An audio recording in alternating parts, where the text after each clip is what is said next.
Thanks for joining me for part 3 of Why Do We Prepare? In the previous segments, I've outlined what my motivators are for being prepared and being a prepper. In part 3, I'll be taking you through our journey from the unprepared to being prepared always. This is the Prepared Suburbanite.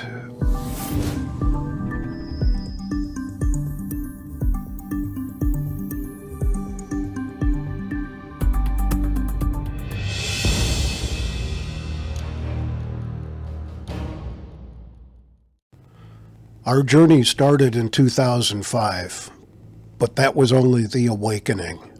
I lost my job, and while my wife continued working, her income alone was not sufficient to sustain us for long. We had a mortgage and 2 car payments and plenty of credit card debt.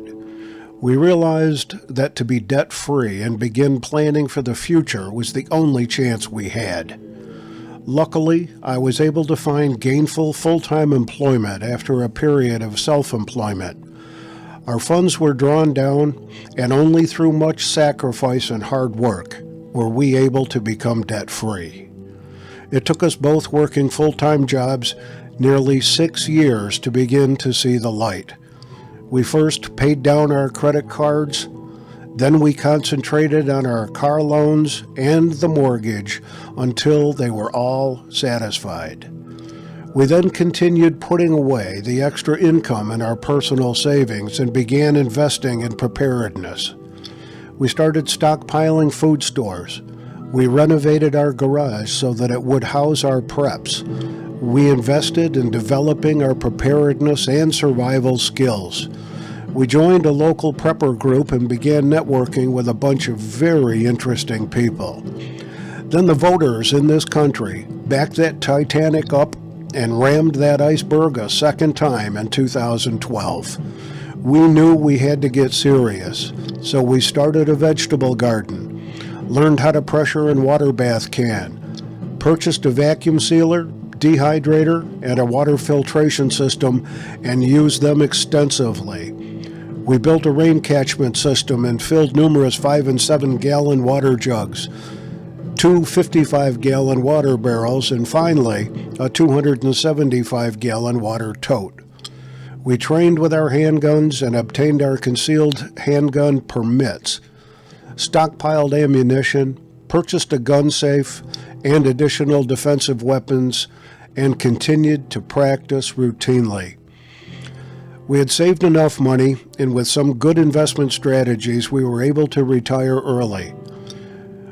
We're nearly ready from a monetary and preparedness standpoint to face the challenges ahead.